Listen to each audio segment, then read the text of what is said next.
आरक्षण में सुधार की बात की जा रही है, जंतर मंतर पर प्रोटेस्ट देखने को मिला, आपने भी उस पर मुखर कांग्रेस आरजेडी के लोग लगातार कह रहे हैं कि संघ और बीजेपी आरक्षण समाप्त करने की दिशा में आगे बढ़ रही है। अरे प्रभु, इन लोगों को हर चीज में राजनीति ही दिखती है।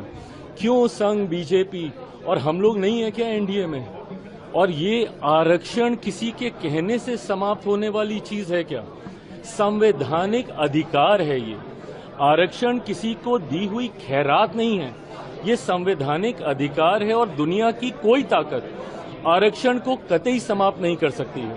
और जो लोग इसको समाप्त करने की सोच रखते हैं, कभी समीक्षा के माध्यम से, कभी सुधार के माध्यम से, उनको संभवतः ये पता ही नहीं है कि आरक्षण क्यों जरूरी है। आप जब शेड्यूल कास्ट, शेड्यूल ट्राइब्स की आप बात करते हैं, बहुत आसानी से कह देते हैं कि भाई इन लोगों को क्यों आरक्षण के साथ जोड़ा जाए। बट आज भी ऐसी घटनाएं होती हैं। खड़गे साहब के साथ क्या हुआ था? उस मंच पे गए थे, उस मंच का शुद्धिकरण किया गया ना।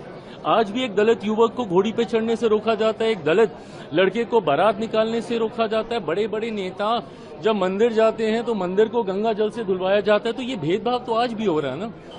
और ये वही अनुसूचित जाति है जो छुआछूत का शिकार रही है। भारत के संविधान में जब आप शेड्यूल कास्ट को देखते हैं, ये ऐसी कास्ट है जिनको शेड्यूल किया गया है, जिनका आधार छुआछूत था, जिसकी वजह से इनको गांव से बाहर रखा जाता था।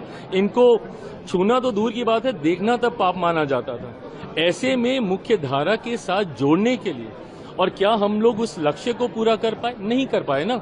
आज भी ये भेदभाव होता है। तभी जब मैं क्रीमी लेयर का भी मैं विरोध करता हूं, मैं इसीलिए करता हूं कि आज कम से कम हम लोग एकजुट हैं तो अपनी बात रख पा रहे हैं।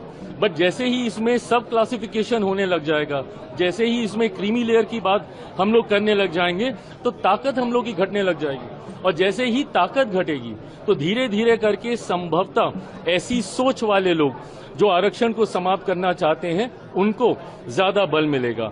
आज की तारीख में शेड्यूल कास्ट हो, शेड्यूल ट्राइब, अब शेड्यूल ट्राइब में यही सारी जातियां हैं जिनकी वेशभूषा अलग रही, जिनका रहन सहन, बोलचाल, ऐसे ट्राइब्स को शेड्यूल किया गया। पिछड़ा वर्ग से आने वाले लोग जिनको संभवतः मौके नहीं मिले, इसके माध्यम से उनको, और अब तो जो लोग आर्थिक तौर पे कह रहे हैं, ऊंची जाति से आने वाले गरीब लोगों को भी 10% का आरक्षण मोदी जी की इसी सरकार में हम लोगों ने पारित करने का काम किया।